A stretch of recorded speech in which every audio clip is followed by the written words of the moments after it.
Bismillahirrahmanirrahim. Assalamualaikum warahmatullahi wabarakatuh. Nama saya Muhammad Khairul Rizal, NIM 19210011, akan menjelaskan tentang fikih muamalah. Setelah diberikan penjelasan kemarin dalam kelas Bu Asna, saya akan mulai pertama dengan fikih. Apa itu fikih muamalah? Fikih itu berarti, saya bahasa artinya pemahaman yang mendalam. Lalu muamalah itu berarti berasal dari kata amala yu'amilu muamalatan, yang artinya sama kayak mufa'alatan, yaitu saling berbuat. Kemudian arti fikih muamalah itu sendiri berarti yaitu hukum-hukum Islam yang mengatur tentang aktivitas seseorang dengan orang lain untuk mencapai kebutuhannya masing-masing. Intinya yaitu adanya interaksi antar manusia tersebut untuk mencapai sebuah tujuan, seperti jual beli, kerjasama, lalu ada pinjam meminjam, utang, dan lain sebagainya. Dan dalam fikih muamalah ini kita lebih dikhususkan kepada hal yang dalam kehidupan kita yang menyangkut dalam bidang ekonomi, seperti yang saya sebutkan tadi. Lalu kemudian fikih muamalah ini juga memiliki ruang lingkupnya tersendiri. Ada dua ruang lingkup dalam fikih muamalah itu, yaitu yang pertama hal-hal muamalah yang membahas yang dasarnya dari Al-Quran dan Sunnah, sehingga yang dibahas dalam fikih muamalah ini yang sudah jelas tertera dalam Al-Quran dan Sunnah. Contohnya seperti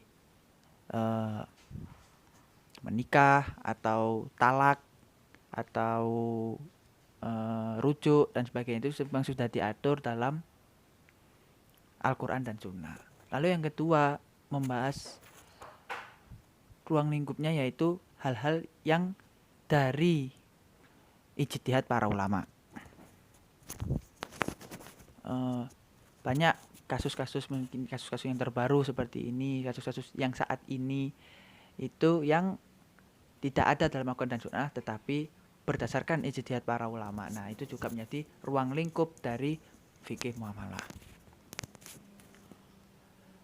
Ketika kita berbicara fikih muamalah ini, ya, dan yang fokus kita adalah terhadap hal-hal yang dalam bidang ekonomi, ada beberapa asas atau prinsip-prinsip agar bisa dikatakan, ketika seseorang itu bermuamalah, dia sudah sesuai dengan syariat.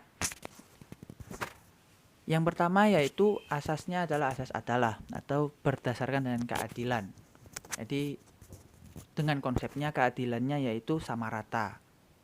Contohnya kalau saya menjual apel ke A dan ke B, ya dengan harga yang sama, bukan dengan yang kaya harganya lebih mahal, yang miskin harganya yang lebih sedikitkan atau sebaliknya. Jadi memang menjunjung tinggi kesamarataan.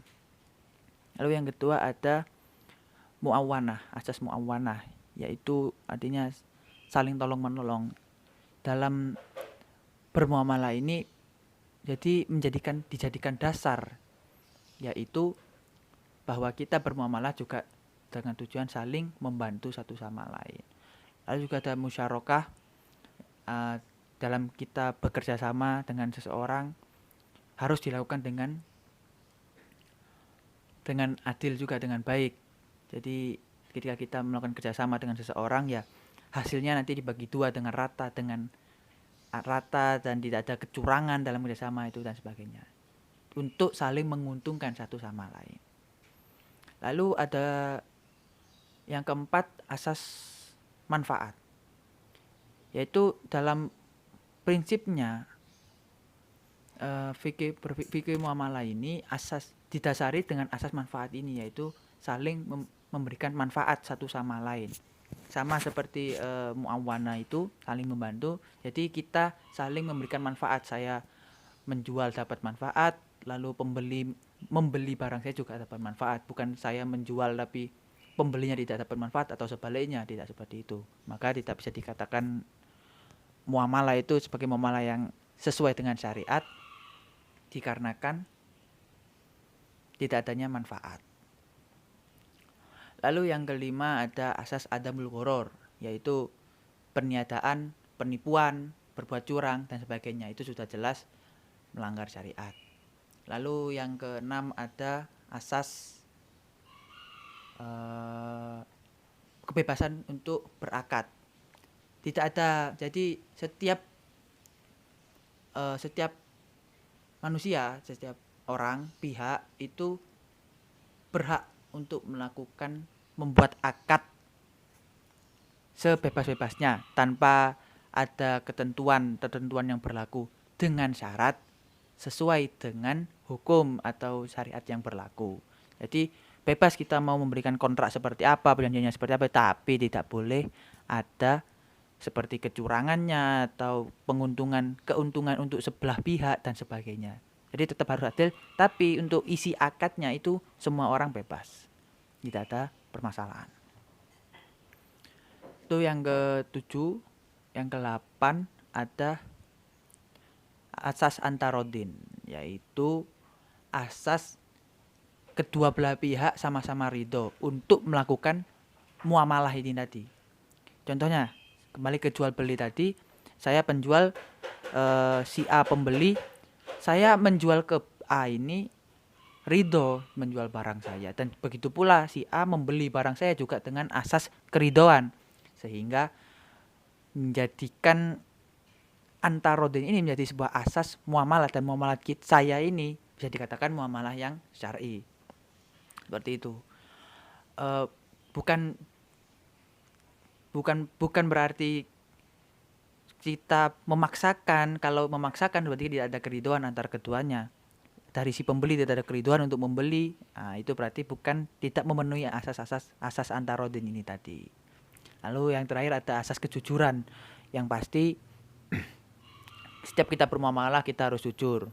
Sama seperti adamul gharar tadi, tidak ada kecurangan, tidak ada dan sebagainya.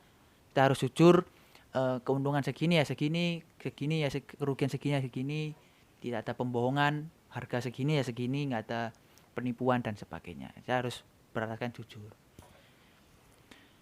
Itu tadi adalah asas-asas syar'i yang mana ketika kita bermuamalah harus ada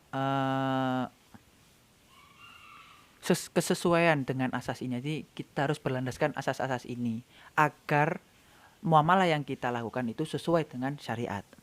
Apabila tidak sesuai dengan syariat, maka tidak sesuai dengan asas-asas ini, maksud saya itu berarti tidak sesuai dengan syariat. Seperti itu. Lalu berikutnya adalah muamalah apa saja yang dilarang, yang tidak boleh kita lakukan atau dilarang dalam Islam. Yang jelas seperti ada maisir, yaitu ada perjudian. Dalam muamalah ini ada perjudiannya, seperti ada gamblingnya atau ketidaktahuan tentang rugi dan untungnya. Jadi kita menerka-nerka seperti hoki-hokian lah, keberuntungan itu akan untung atau rugi, yang seperti itu. Itu namanya ada maisirnya dalam muamalah tersebut, maka itu tidak boleh dalam Islam. Lalu ada gharar, ada penipuan, ada kecurangan dan sebagainya dalam bermuamalah, itu jelas-jelas tidak boleh. Lalu hal-hal yang berbau haram, jadi menjual hal-hal yang haram atau melakukan sebuah usaha yang haram, bermuamalah dengan hal-hal yang haram, maka itu tidak boleh. Ataupun dengan mencari modalnya dari cara yang haram, itu juga tidak boleh. Lalu kemudian ada kebatilan atau hal-hal bermuamalah yang batil, atau menjual yang salah atau caranya yang dengan cara yang salah, menjualnya dengan cara yang salah. Pokok intinya bermuamalah dengan hal yang batil itu juga tidak boleh dalam Islam. Seperti itu. Terima kasih atas perhatiannya. Semoga bermanfaat. Syukron. Assalamualaikum warahmatullahi wabarakatuh.